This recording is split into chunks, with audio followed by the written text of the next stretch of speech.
여러분, 어느덧 공부왕 보천제의 마지막 시간이 되었습니다. 우리 비대면 기간 동안 공부왕 보천제를 통해서 주기도문에 대해서 나눈 지도 어느덧 3주가 후딱 지나가 버렸습니다. 첫 번째 시간에는 우리가 아는 주기도문 무엇에 대해서 나눠보았고요. 주기도문은 그리스도인의 나침판으로서 정체성을 담고 있는 기도문이라는 사실을 알게 되었습니다. 두 번째 시간에는 주기도문에서 하나님의 청원 부분을 다루며 하나님 중심으로 삶을 살아가는 것에 대해 배웠습니다. 삶의 중심점에 하나님을 두어야 한다는 것을 깨달았던 것입니다. 그러면 이제 우리 세 번째 마지막 시간 무엇을 배우게 될까요?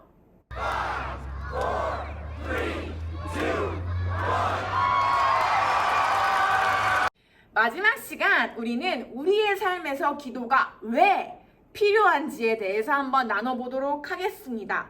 왜 우리는 기도를 해야 될까? 왜 우리는 주기도문을 해야 될까? 왜?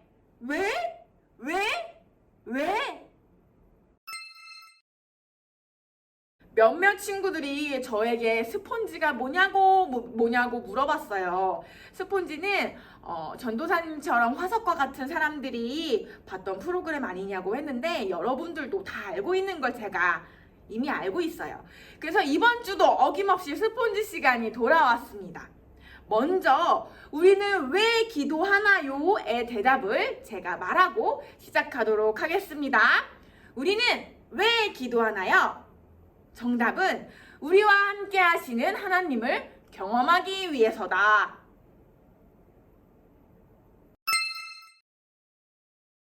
두 번째 시간, 바로 이 전 시간에는 우리의 삶의 중심에 하나님을 두었습니다. 그러면 이제 우리는 우리 삶의 중심에 둔 그 하나님이 우리 삶 속에서 계속 영향을 뻗쳐갈 수 있게, 영향을 끼칠 수 있게 해야겠죠. 우리 어떻게 하면 하나님이 내 삶 속에서 영향을 끼치실 수 있게 할 수 있을까요? 그것에 대해서 오늘 한번 나눠보도록 할 텐데요. 크게 세 가지로 우리는 한번 나눠보도록 하겠습니다. 우리 이제 주기도문 속으로 다시 한번 들어가 볼까요? 고고고! 앞선 시간에 우리는 주기도문의 구조에 대해서 간략하게 살펴보았습니다. 그중 우리는 오늘 마지막 부분, 우리의 청원, 즉 우리의 바람을 담은 부분을 함께 살펴보도록 하겠습니다. 먼저 우리는 우리에게 일용할 양식을 주시옵고 라고 주기도문을 통해서 고백하고 있습니다. 우리에게 일용할 양식을 주시옵고, 이 기도에서 우리는 먼저 일용한이라는 단어에 주목해 보도록 합시다. 일용한이라는 단어가 내포하고 있는 뜻은 우리가 딱 살 수 있는 만큼만 이라는 의미가 있습니다. 즉, 우리가 일용한 무언가를 구할 때 내일도 다음 달도 1년 후도 10년 후도 혹은 노후에도 필요한 그 양식을 구하는 것이 아니라 당장 오늘 필요한 그 양식, 당장 오늘 필요한 딱 그만큼을 구한다는 뜻입니다. 즉, 지금부터 시작되는 이 날에 필요한 것 말입니다. 순간부터 혹은 영원까지가 아닌 오늘 이 하루를 구한다는 뜻은요, 내가 하루하루, 매일매일 하나님께 구하는 이 자리에 나오겠다라는 표현이 되는 거겠죠. 오늘 미래의 것까지 다 구해버려서 내일이면 이 자리에 나올 필요가 없는 것이 아니라 하루하루 새로운 날들을 매일매일 구하며 살겠다는 표현입니다. 무엇을요? 바로 양식을 말입니다. 양식은 단순히 우리가 먹고 마시는 것이 아니라 하루하루를 살아갈 수 있는 그 삶의 기반을 의미합니다. 즉, 일용한 양식은 하루를 살 수 있는 삶의 기반을 하나님께 구하는 기도입니다. 주기도문은 하나님만을 의지하며 살겠다는 믿음의 표현입니다. 다음으로 우리는 기도합니다. 우리가 우리에게 잘못한 사람을 용서하여 준 것 같이 우리의 죄를 용서하여 주시고 라고 말입니다. 우리는 여기서 이제 용서라는 단어를 요리조리 살펴보아야 합니다. 여기서의 용서를요, 사전에서 찾아보면요, 지은 죄나 잘못한 일에 대하여 꾸짖거나 벌하지 아니하고 덮어줌이라는 뜻을 가지고 있습니다. 우리가 알고 있던 그 용서의 의미랑 똑같은 의미를 가지고 있죠.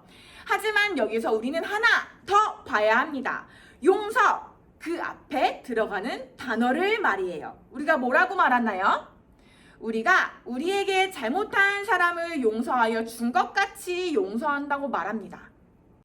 우리는 왜 다른 사람을 용서해야 할까요? 그리고 우리는 다른 사람을 왜 용서할까요? 바로 하나님께서 우리를 먼저 용서하셨기 때문입니다.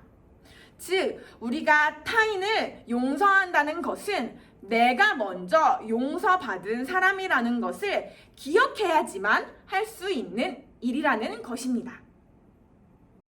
마태복음 18장 24절에서 35절에는 용서할 줄 모르는 종의 비유가 나와 있습니다. 10,000달란트를 빚진 사람이 있었습니다. 주인은 그 사람의 빚을 탕감해 주었습니다. 그 사람은 기뻐서 집에 돌아가고 있었는데요. 그러던 중 자신에게 100데나리온을 빚진 동료 한 사람을 보았습니다. 그러자 어떻게 했나요? 내 돈 내놔 이 자식아, 안 갚어? 감옥에 나가라! 라고 그 사람을 감옥에 보내버렸습니다. 옆에서 보던 사람들이 얘기했습니다. 저 사람 자신의 빚을 탕감받은 것은 잊은 채 겨우 그 100데나리온 가지고 사람을 감옥에 보낸단 말이야. 우리가 가서 저 주인한테 일러야겠어 라고 말합니다. 그래서 사람들은 달려가서 주인에게 이야기했습니다. 주인은 화를 내며 이야기하고 있습니다. 내가 너에게 베풀었던 그 은혜를 잊었니? 너 빚 탕감했던 것은 없던 일로 하셨구나. 너도 평생 동안 그 빚을 갚아라 라고 말했습니다. 오늘 등장하는 이 사람 꽤나 바보 같죠? 꽤나 어리석죠? 자기가 그만큼 많은 빚을 탕감받은 것을 까마득히 잊고 자신에게 이만큼의 빚을 진 사람을 용서하지 못한다니 말입니다. 그런데요, 가만히 살펴보잖아요. 이 종, 바로 우리의 모습과 닮아 있습니다. 우리가 하나님께 얼마나 큰 은혜를 입고 하루하루를 살아가는지 잊고 우리에게 단지 잘못했다는 그 이유 하나만으로, 우리를 짜증나게 했다는 그 이유 하나만으로, 우리를 신경 쓰게 했다는 그 이유 하나만으로, 우리에게 빚을 졌다는 그 이유로 타인을 비난하고 몰아세웠던 우리 자신의 모습을 되돌아볼 수 있을 것입니다. 우리가 하나님의 은혜를 잊어버렸을 때 그때 우리를 누군가는 보고 있을 거예요. 그러므로 우리는 우리의 삶 속에서 타인에게 하나님의 은혜를 전할 수 있도록 내 삶으로, 내 행동으로 고백하면서 살아가야 합니다. 용서는요, 항상 내가 하는 것이라고 생각했습니다. 나로부터 하는 것이라고 생각했습니다. 하지만 용서는 나로부터 시작되는 것이 아니라 이미 하나님으로부터 시작되어서 나에게 온 것임을 기억해야 합니다. 여러분, 주기도문은 하나님의 은혜를 기억하고 있다는 고백의 표현입니다. 마지막으로 우리는 기도합니다. 우리를 시험에 들게 하지 마옵시고 다만 악에서 구하소서. 그리스도인에게 닥치는 시험에는 크게 두 가지가 있습니다. 먼저는 테스트의 의미인 시험입니다. 그리고 두 번째는 템테이션의 의미, 유혹의 의미인 시험입니다. 먼저 테스트는 하나님께서 말 그대로 우리의 믿음을 평가하신다는 의미의 시험입니다. 그리고 두 번째, 유혹으로서의 의미의 시험은 우리가 하나님이 원하시는 삶을 살지 못하게 좌절시키고 낭망시키는 그러한 시험을 의미합니다.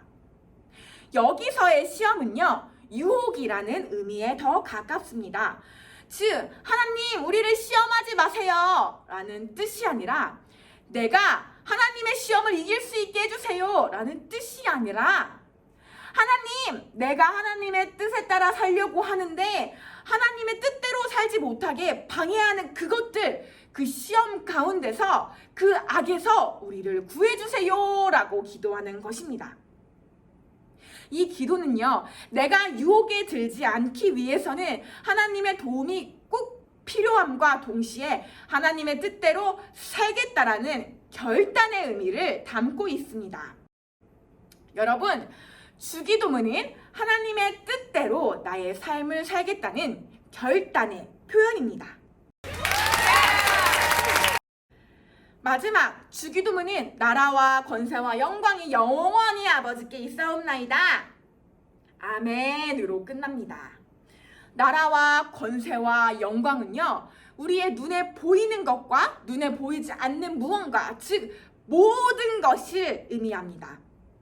모든 것이 하나님께 있다라고 고백하는 것이죠. 그리고 여기서의 영원은요, 시간을 더하고 더해서의 시간을 의미하는 것이 아니라, 혹은 시간을 달려서의 우리가 생각하는 그 물리적인 시간을 의미하는 것이 아닙니다. 여기서의 시간은 질적으로 다른 하나님의 시간을 의미합니다. 하나님의 시간은 우리가 생각할 수 없는 영역에서 존재하는데 그 시간이 변하지 않고 계속된다라는 의미입니다. 즉, 눈에 보이는 것, 눈에 보이지 않는 그 모든 것이 하나님의 시간 안에서 영원합니다라는 의미입니다. 그리고 마지막으로 이 주기도문은 어떻게 끝나나요? 두 글자로 끝나는데 여러분 모를까봐 제가 힌트를 주겠습니다. 두 글자, 아로 시작하고 맨으로 끝납니다. 네, 맞습니다. 아멘으로 오늘의 주기도문이 끝이 납니다. 아멘은요, 그대로 이루어질 줄 믿습니다 라는 의미를 담고 있습니다. 아멘! 아멘! 주문처럼 외우는 게 아닙니다. 혹은 아멘! 화이팅! 짜요! 응원의 의미를 담아서 외치는 것이 아닙니다. 이것은요, 하나님의 청원, 우리의 청원이 우리의 삶 가운데서 그대로 이루어지리라 하는 바람을 담은 고백의 표현입니다. 여러분, 똑같은 단어를 알고 있더라도, 똑같은 단어를 말하더라도 의미를 알고 말하느냐, 모르고 말하느냐에 따라서 고백의 깊이가 달라집니다. 아멘은요, 다시 한번 나의 기도를 상기시키는 표현입니다. 여러분, 오늘 우리는 주기도문의 마지막 부분에 대해서 이야기해 보았습니다. 오늘 살펴본 주기도문의 내용은요, 하나님을 내 삶의 중심으로 두었을 때에 그 하나님이 우리의 삶에서 중심에 계시며 어떻게 우리의 삶에 영향을 끼쳐야 되는지 세 가지를 통해서 이야기를 해보았습니다. 먼저는요, 일용할 양식을 구하는 기도로 하나님을 의지하며 하나님만을 의지하며 살겠다는 표현을 담은 주기도문의 의미를 알아보았습니다. 두 번째로는요, 죄 지은 자를 용서해 준 것 같이 우리의 죄를 사하여 주시옵시고 라고 기도하며 하나님의 은혜를 내가 항상 기억하고 있습니다 라는 기도의 표현이라는 사실을 알게 되었죠. 그리고 마지막으로는 하나님의 뜻대로 살겠습니다 라는 결단의 고백, 그 주기도문을 우리는 나누었습니다. 여러분, 우리가 늘 신앙생활을 하며 몇 년 동안 외웠던 주기도문, 이제는 어떠한 의미인지 알고 외울 수 있겠죠. 우리가 예배 끝날 때마다 랩하듯이 빠르게 지나갔던 주기도문, 이제는 그 기도가 무엇을 담고 있는지 아시겠죠? 나의 삶의 중심을 무엇을 두고 살아갈 것인가? 내 삶에서의 하나님은 과연 어디 계실까? 하나님께 무슨 고백을 해야 될까? 모르고 헷갈리고 낯설었던 우리 청년들이 있다면 이 3주간의 주기도문의 특강이 그 길을 조금이라도 보여줄 수 있는 기회가 되었기를 바랍니다. 우리 아멘이라는 단어의 의미를 확실하게 알게 된 것처럼 주기도문의 의미도 알게 됐습니다. 사랑하는 우리 보문중앙교회 청년 여러분, 우리 비대면 기간이라 서로 얼굴은 보지 못해도 각자의 자리에서 각자의 속도로 신앙을 지켜나가며 몸과 마음을 튼튼히 하고 건강한 모습으로 곧 만났으면 좋겠습니다. 여러분, 다시 만나요. 제발.